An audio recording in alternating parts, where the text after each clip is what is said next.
Bismillahirrahmanirrahim. Assalamualaikum warahmatullahi wabarakatuh. Selamat pagi dan salam sejahtera untuk kita semua. Yang saya hormati Ibu Rasi selaku dosen pengampu mata kuliah landasan pendidikan. Perkenalkan, nama saya Yunita Destika Sari dengan NIM 2501003 dari kelas B1 BKRPL 2025. Hari ini saya hadir bukan sebagai mahasiswa, tapi saya ingin mengajak untuk membayangkan diri kita sedang berada di ruangan bimbingan dan konseling sebuah sekolah. Karena materi yang saya akan sampaikan ini telah akan menjadi salah satu pijakan utama dalam praktik kita sebagai guru bimbingan dan konseling. Materi yang saya pilih hari ini adalah landasan pendidikan. Landasan pendidikan adalah dasar-dasar yang menjadi pijakan dalam penyelenggaraan pendidikan di Indonesia yang akan saya kaitkan dengan dunia bimbingan dan konseling.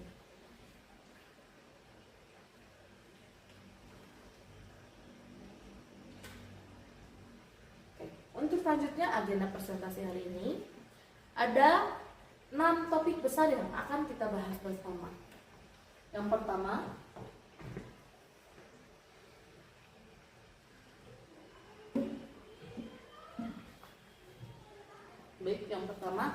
mengapa pendidikan memerlukan landasan?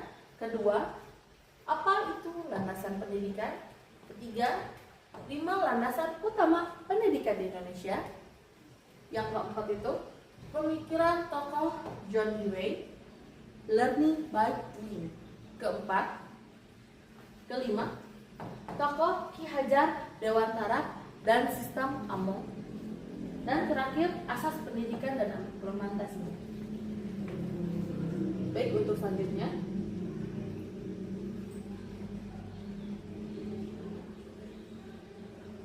mengapa pendidikan memerlukan landasan?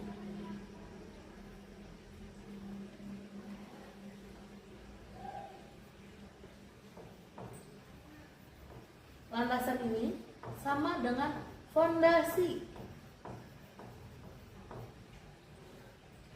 Bayangkan sebuah pohon besar, daun dan buahnya yang kita lihat sehari-hari sebenarnya ditopang oleh akar yang tidak terlihat tapi jauh lebih penting.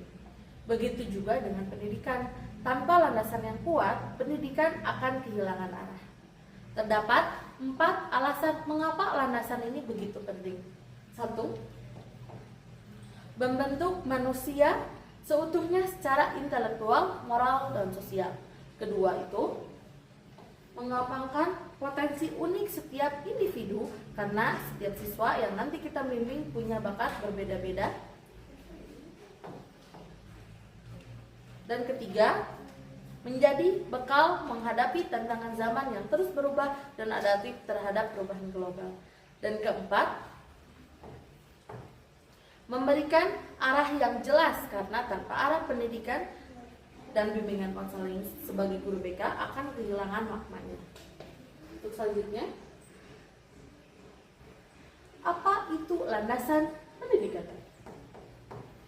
Baik, secara sederhana, landasan pendidikan adalah dasar atau pijakan yang menyeluruh dalam penyelenggaraan pendidikan, mulai dari penentuan tujuan, penyusunan kurikulum, sampai pelaksanaan pembelajaran sehari-hari. Landasan ini berfungsi sebagai dasar penyelenggaraan pendidikan nasional, acuan dalam merumuskan tujuan pendidikan, pedoman dalam merumuskan proses pembelajaran, dan dasar pengembangan sistem pendidikan secara keseluruhan. Tanpa landasan ini, kebijakan pendidikan termasuk layanan BK di sekolah akan berjalan tanpa arah yang konsisten. Untuk selanjutnya,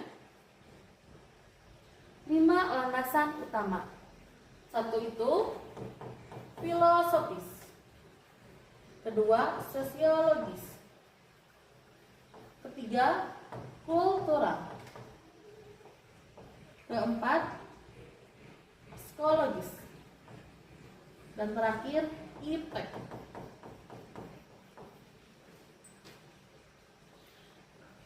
Setelah memahami pentingnya landasan, sekarang mari kita lihat secara garis besar 5 landasan utama yang membentuk pendidikan di Indonesia. Yang pertama itu landasan filosofis, bersumber dari nilai-nilai Pancasila sebagai dasar negara dan pandangan hidup bangsa. Landasan sosiologis menegaskan bahwa pendidikan berlangsung dalam masyarakat dan membentuk kehidupan sosial peserta didik.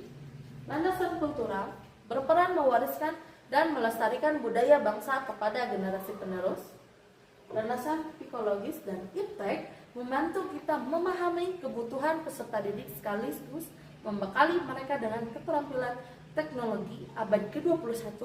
Mari kita bahas satu persatu lebih dalam.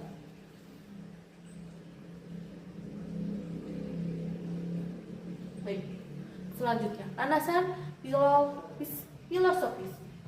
Terdapat 4 pilar utama. Yang pertama itu Pancasila. Yang kedua itu arah tujuan. Ketiga, manusia seutuhnya. Nilai keimanan. Landasan filosofis pendidikan kita bersumber dari nilai-nilai Pancasila sebagai dasar negara. Landasan ini berakar pada pandangan bahwa manusia adalah makhluk yang memiliki harkat dan martabat sehingga pendidikan harus memanusiakan manusia. Ada 4 pilar penting di sini. 1. Bersumber dari nilai-nilai Pancasila sebagai falsafah bangsa. 2. Menentukan arah tujuan pendidikan nasional kita. Ketiga, membentuk manusia Indonesia yang seutuhnya dan berkarakter. Dan terakhir, nilai keimanan, kemanusiaan dan keadilan bagi seluruh peserta didik. Baik, untuk selanjutnya, landasan sosiologis. Pendidikan menegaskan bahwa pendidikan tidak berlangsung dalam ruang hampa, melainkan tumbuh dan berkembang di tengah kehidupan bermasyarakat. Pendidikan mencerminkan nilai, norma, dan kebutuhan sosial yang ada di lingkungan sekitarnya. Beberapa prinsip penting dari landasan ini adalah pendidikan berlangsung dalam masyarakat sebagai konteks utama, menumbuhkan toleransi dan kerjasama antar peserta didik, membantu adaptasi sosial agar individu dapat berperan aktif yang membentuk karakter dan nilai kebersamaan. Sebagai contoh, kerja kelompok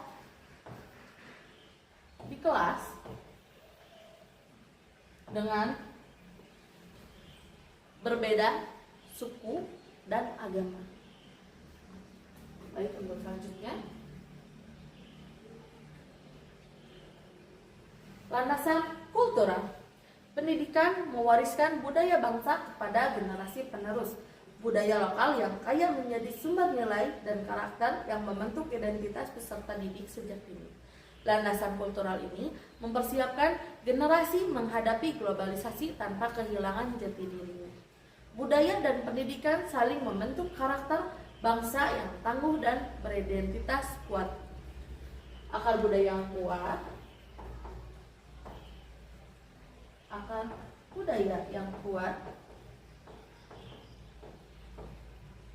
sama dengan generasi yang tangguh.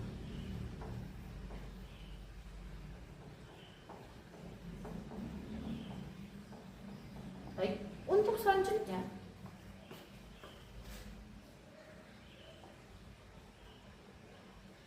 keempat dan kelima itu landasan psikologis dan iptek. Dari sisi psikologis terlebih dahulu, landasan ini menekankan pentingnya memahami kebutuhan unik di setiap peserta didik, menghargai gaya belajar yang berbeda-beda terhadap gaya belajar visual, auditory, kinestetik, dapat menyesuaikan pendidikan dengan tahap perkembangan anak, serta memahami bahwa motivasi intrinsik adalah kunci keberhasilan belajar. Dari sisi teknologi menjadi alat pembelajaran yang bermakna, membekali keterampilan abad ke-21, mendorong literasi digital hingga mendukung inovasi pembelajaran berbasis teknologi informasi. Inilah menjadi landasan paling dekat dengan keseharian kita sebagai calon guru bimbingan dan konseling. Karena memahami sisi psikologi siswa adalah inti dari pekerjaan bimbingan dan konseling.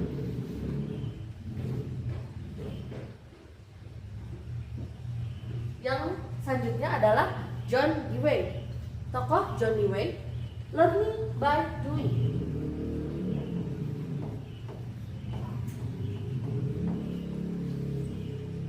Tokoh pertama yang relevan dengan materi kita adalah John Dewey, filsuf dan pendidik asal Amerika Serikat yang hidup dari tahun 1859 hingga 1952 ini.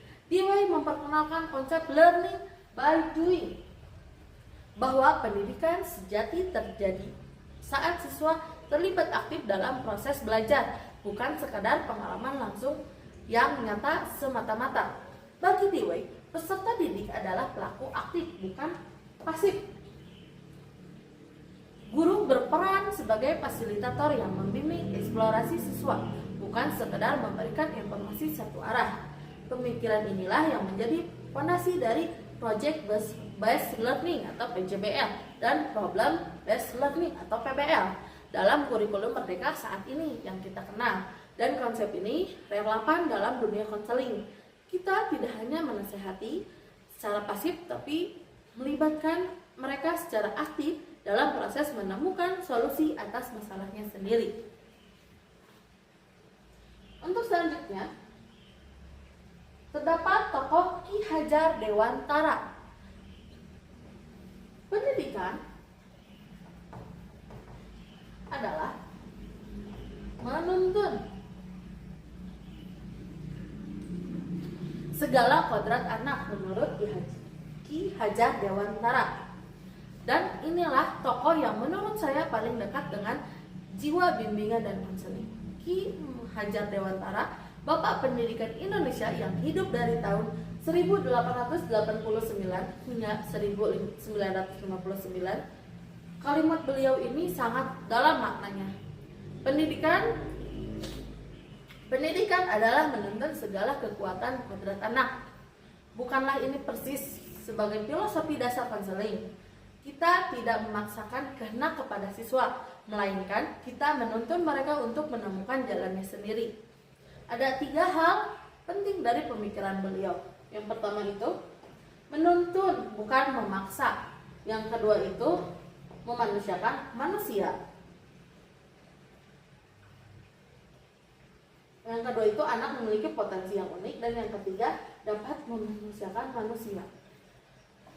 Dari pemikiran inilah lahir sistem Among yang kita bahas di slide berikutnya.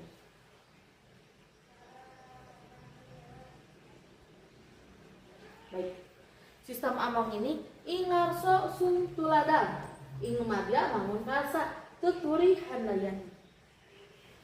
Sistem Among terdiri dari 3 semboyan yang sangat relevan. Yang pertama itu ingarsa suntulada, di depan memberi teladan kepada peserta didik. Sebagai guru BK kita menjadi contoh sikap dan karakter yang baik. Ingmadya mangun karsa, di tengah membangun semangat dan motivasi. Inilah yang kita lakukan untuk mendampingi siswa dalam sesi konseling. Dan terakhir, tuturi handayani, di belakang memberi dorongan dan dukungan, membiarkan siswa mandiri namun tetap kita awasi dan dampingi dari belakang. Semboyan ini kemudian menjadi moto resmi Kementerian Pendidikan dan Kebudayaan Republik Indonesia hingga saat ini. Selanjutnya, Pancadharma Taman Siswa. Kemerdekaan, kodrat alam, kebudayaan, kebangsaan, serta selain sistem Among, Ki Hajar Dewantara juga mewariskan Pancadharma Taman Siswa, 5 nilai dasar melandasi gerakan pendidikan beliau. Pertama, kemerdekaan, memberi kebebasan kepada peserta didik untuk berkembang sesuai potensinya. Kodrat alam, pendidikan harus selaras dengan alam dan lingkungan sekitar peserta didik. Kebudayaan, melestarikan dan mewariskan budaya bangsa kepada generasi penerus. Kebangsaan, melestarikan dan mewariskan budaya bangsa kepada generasi penerus.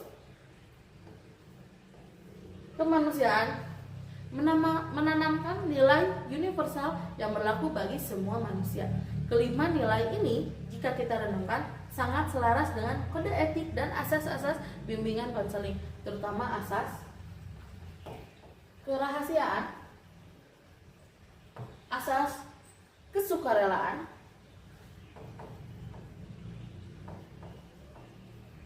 dan terakhir kemandirian. Baik, untuk selanjutnya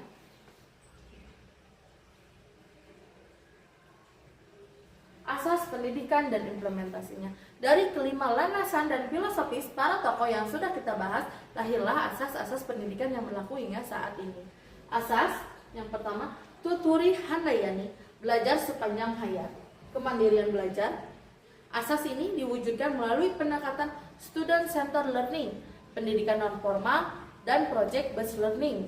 Hasilnya, semua ini terintegrasi dalam kurikulum merdeka dan profil pelajar Pancasila, dan pada akhirnya tujuan akhirnya itu adalah membentuk manusia yang cerdas, berkarakter, berbudaya di era global saat ini.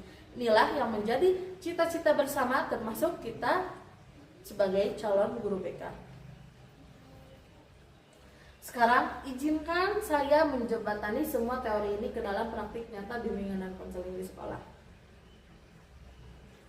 Ini dapat menjadi landasan sama dengan praktik BK.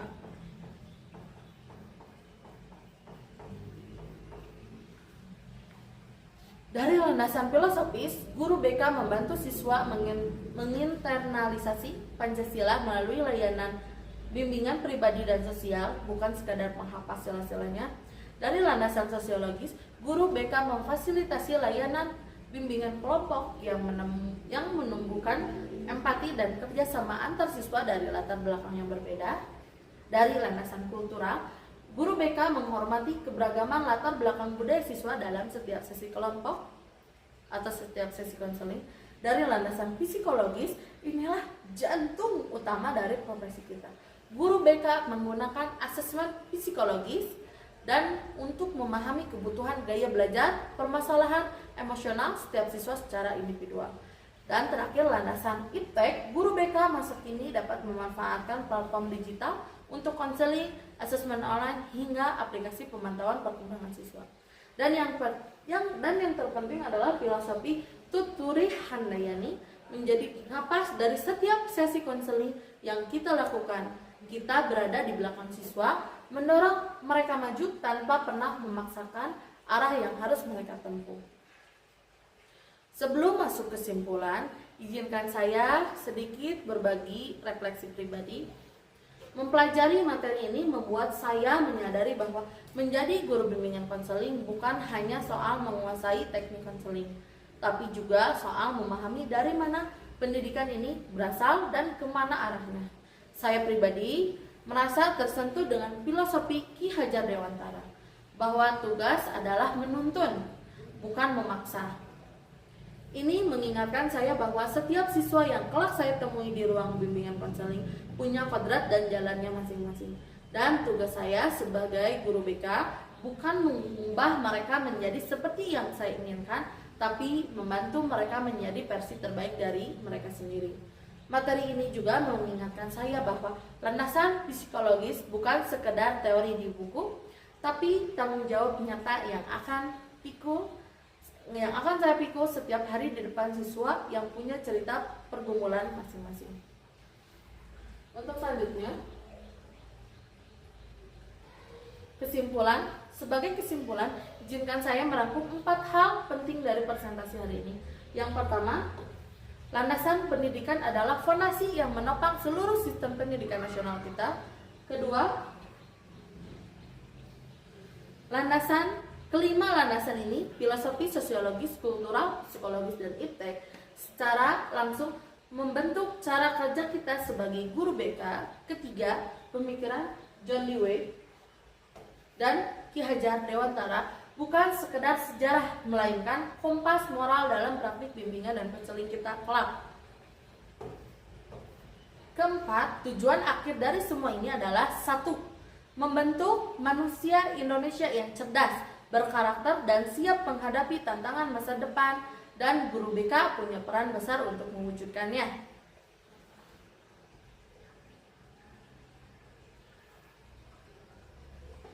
Baik. Pendidikan adalah tuntunan dalam hidup tumbuhnya anak-anak. Ki Hajar Dewantara. Semoga apa yang saya sampaikan hari ini dapat bermanfaat dan semoga kita kelak semua menjadi guru bimbingan konseling yang benar-benar dapat menuntun bukan menuntut. Amin ya rabbal alamin. Terima kasih atas perhatiannya. Saya ucapkan wassalamualaikum warahmatullahi wabarakatuh.